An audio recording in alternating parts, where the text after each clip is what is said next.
নমস্কার, নতুন একটি রেসিপিতে সকলকে স্বাগত। আজকে বানাবো লাউ দিয়ে ছোলার ডাল। যে কোনো নিরামিষের দিনে আপনারা এইভাবে বানিয়ে দেখবেন, খুব ভালো লাগবে।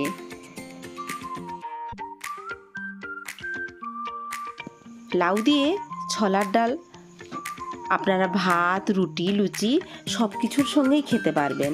আমি কয়েকটা আলু নিয়ে নিয়েছি, আপনারা চাইলে আলু না নিয়ে শুধু আপনারা লাউ দিয়ে করবেন। এবারে লাউ দিয়ে ছোলার ডাল বানানোর জন্য 2 বাটি ছোলার ডালকে আমি জল ঝরিয়ে নিয়েছি। এবার 2টো মিডিয়াম সাইজের আলুকে ডুমো ডুমো করে কেটে নিয়েছি। এই ছোলার যদি আপনাদের তাড়াহুড়ো থাকে তাহলে ছোলার ডালটাকে একটু উষ্ণ গরম জলে ভিজিয়ে নিতে পারেন। এবার দেখুন, অন্য একটি পাত্রে কয়েকটি কারি পাতা, 2টি কাঁচা লঙ্কা, মিডিয়াম সাইজের একটি টমেটোকে কুচিয়ে নিয়েছি, আদা কুচি, 2টি কাঁচা লঙ্কা, নুন, হলুদ, গোটা জিরে এবং 1 চামচ চিনি নিয়ে নিয়েছি। আদাটাকে ভালো করে বেটে নিতে হবে। এবার অন্য একটি পাত্রে মিডিয়াম সাইজের একটা লাউয়ের অর্ধেকটা আমি ছোট ছোট টুকরো করে কেটে নিয়েছি। আদাটাকে আমি নোড়ার সাহায্যে বেটে নিয়েছি, আপনারা চাইলে গ্রাইন্ডারেও বেটে নিতে পারেন। যখন আদা বাটবেন একটু গোটা জিরে আর কাঁচা লঙ্কা দিয়ে বাটবেন, আদা বাটার স্বাদটা খুব ভালো হয় এবং বহুদিন সংরক্ষিতও থাকে।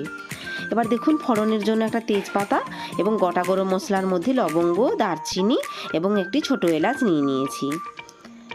এবার লাউ এবং ডালটাকে আমি 3টা সিটি দিয়ে নিয়েছি। দেখুন কত সুন্দর সিদ্ধ হয়ে গেছে। বেশি কিন্তু সেদ্ধ করবেন না এই ডালে, ছোলার ডাল যদি গলে যায় তাহলে ভালো লাগবে না। দেখুন আলুটা কত সুন্দর সিদ্ধ হয়ে গেছে। এবার কড়াই গরম করে 2 চামচ সরষের তেল গরম করে নিতে হবে। তেল গরম হয়ে গেলে এবার তেজপাতাটাকে দিয়ে নিতে হবে। আমি একটা শুকনো লঙ্কাকে ছোট ছোট টুকরো করে চিড়ে দিয়ে নিয়েছি, আপনারা চাইলে শুকনো লঙ্কা নাও দিতে পারেন।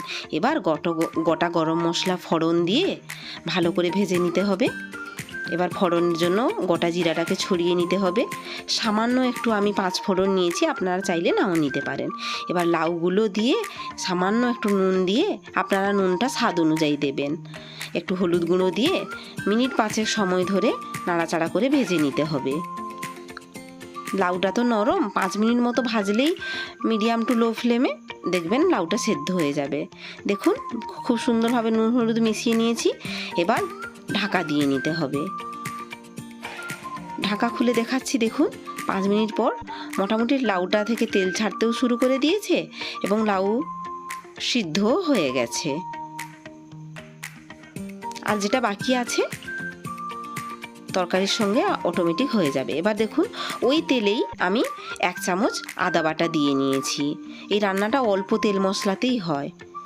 এবার একটা চেরানো কাঁচা লঙ্কা নিয়ে নিয়েছি। কাঁচা লঙ্কা দিয়ে আবারও ভালো করে মশলার সঙ্গে মিশিয়ে নিয়ে টমেটো কুচিগুলো দিয়ে নিতে হবে। টমেটো কুচি দিয়ে আবারও সামান্য একটু নুন দিয়ে নিয়েছি। টমেটোর সঙ্গে নুন দিলে টমেটোটা তাড়াতাড়ি গলে যায়। বা টমেটো নুন প্রত্যেকটা মশলা লাউয়ের সঙ্গে ভালো করে মিশিয়ে নিতে হবে। যখন টমেটো গলে যাবে, দেখুন কত সুন্দর টমেটোগুলো মোটামুটি গলে গেছে। এবার তেল ছাড়তে শুরু করে দিলে সামান্য একটু চিনি, ওই 1 চামচ মতো ছোট চামচে দিয়ে ভালো করে আবারও 1 মিনিট ধরে নাড়াচাড়া করে নিতে হবে। এবার গুঁড়ো মশলার জন্য আমি সামান্য একটু জিরে গুঁড়ো দিয়েছি, আপনারা চাইলে নাও দিতে পারেন। এবার সেদ্ধ করে রাখা ডাল এবং আলুটাকে মিশিয়ে নিতে হবে। মেশানো হয়ে গেলে কয়েকটা কারি পাতা উপর থেকে ছড়িয়ে দিতে হবে। এবার কারি পাতা দিয়ে ভালো করে ডালটা ফুটে এলে দেখুন কত সুন্দর ফুটছে। আবার আমি মিনিট 5 সময়ের জন্য ঢাকা দিয়ে নেব। রেস্টে রেখেছিলাম, ঢাকা খুলে দেখাচ্ছি, দেখুন কত সুন্দর হয়েছে। ছোলার ডালটা আমি পরিবেশন করে নিয়েছি, খুব সুন্দর হয়েছে রঙটা। এবার একটা পাত্রে আমি ঢেলে নিচ্ছি। দেখুন ছোলাগুলো একদম ভাঙেনি, আলু লাউ সবগুলোই খুব সুন্দর সিদ্ধ হয়ে গেছে। যদি ভালো লাগে তাহলে অবশ্যই লাইক করবেন, কমেন্ট করবেন, শেয়ার করবেন এবং বাড়িতে রেসিপিটা বানিয়ে খাবেন। দেখা হবে পরের ভিডিওতে। টাটা।